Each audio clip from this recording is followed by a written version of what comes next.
معاشات الوزراء للنواب السي رميد والسي العثماني والسي عبد الاله بن كيران والسي عبد العزيز افتاتي. تقدم احد.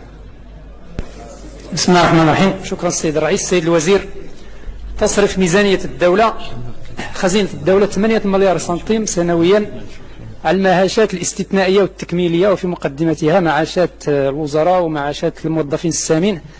احنا سؤالنا السيد الوزير محدد. اولا، كم عدد المستفيدين من هذه المعاشات التكميلية والاستثنائية؟ ما هي فئات المستفيدين؟ ما هي الشروط التي تعتمدها الحكومة في صرف هذه الاستفادة؟ ما هي المساطر المتبعة للتأكد من أحقية المستفيدين مما يستفيدون؟ وشكرا.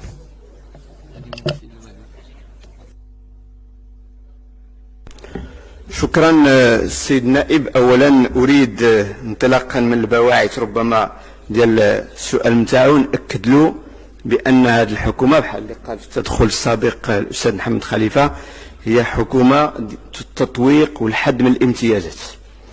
ثانيا، من المؤكد انه نريد بطبيعه الحال ان يعرف الشعب المغربي كل المعطيات. فبالنسبه للمرجع اولا ديال هاد المعاشات ديال الوزراء السابقين ديال الحكومات السابقة هو ظهير شريف بتاريخ 10 شتنبر 1993، وهو تيهم معاش الوزراء السابقين إذا طلبوا ذلك. أنا نفسر إذا طلبوا ذلك منذ بداية الاستقلال. كل الدول فيها نظام ديال المعاشات. حتى بالنسبة للوزراء المغرب عنده كذلك هذا النظام انطلاقا من هذا النص اللي تكلمت عليه. ولكن اللي بغيت نقول بأن النظام في المغرب المعاش ماشي اوتوماتيك. المعاش ديال الوزراء السابقين ماشي اوتوماتيك. ما معناه؟ لا يعطى المعاش للوزراء السابقين إلا إذا كان دخلهم الشهري أقل من 39,000 حاليا منذ الاستقلال. يعني فين وصلنا الآن هي 82,000 بالضبط. والكلفة نعطيكم الرقم كذلك، مش هو الرقم اللي عطيته، هو 15 مليون درهم. 15 مليون درهم. شكرا.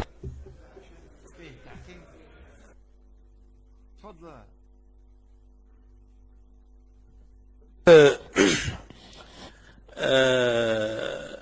15 مليون درهم إلا كانت شهريا ماشي بزاف، وحتى إلا كانت سنويا بطبيعة الحال سنويا ماشي بزاف، نقول سنويا عفوا.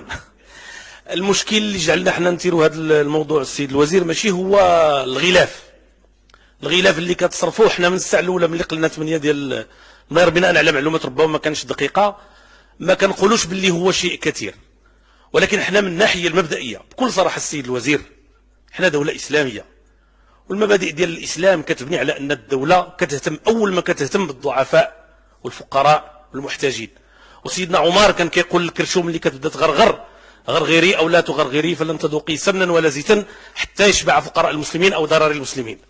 فباش تهتموا بالوزراء السابقين مزيان، ولكن خص أولا وقبل كل شيء تهتموا بعموم المواطنين الذين ليس عندهم شيء. أما الوزراء السابقون في الغالب يتدبرون شؤونهم، في الغالب كاين فيهم ناس شرفاء اللي ما تيرضاوش يمدوا يديهم.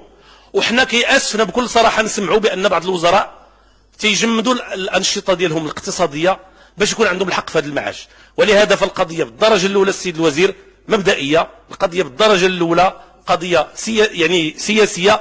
بغينا المواطنين يعرفوا هذا الشيء، لأن حتى من حيث البيان السيد الوزير كنبغيوكم تبينوا كما بحال من اللقاء بيني وبينكم الكلام في المجتمع كثير على الأجور الوزراء، على التعويضات ديالكم السيد الوزير، على التعويضات ديال النواب البرلمانيين، على التقاعد ديال البرلمانيين. والناس تيقولوا واش معقول هذا الشيء في الوقت اللي البلاد في هذه الوضعيه والفقراء في هذه الوضعيه. فاحنا بغيناكم تطمئنوا المواطنين، فاذا كان عندكم شي حاجه ما تزيدونا باش تزيدونا طمأنه. شكرا لكم.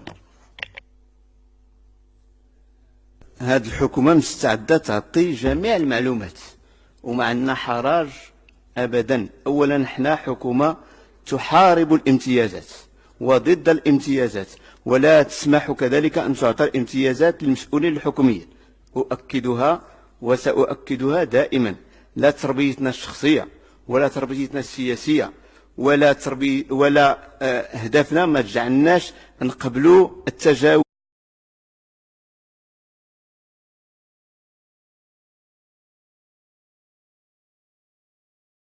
والطوموبيله مفركسه عندك. اشيريها ماشي الريع بعدا. الله يهنيك. بغيت نكون وزيره وشكون عندي بحال طوموبيلتك. تصديرات يقولوا المغاربه ما كتهضرش، هو كيهضر.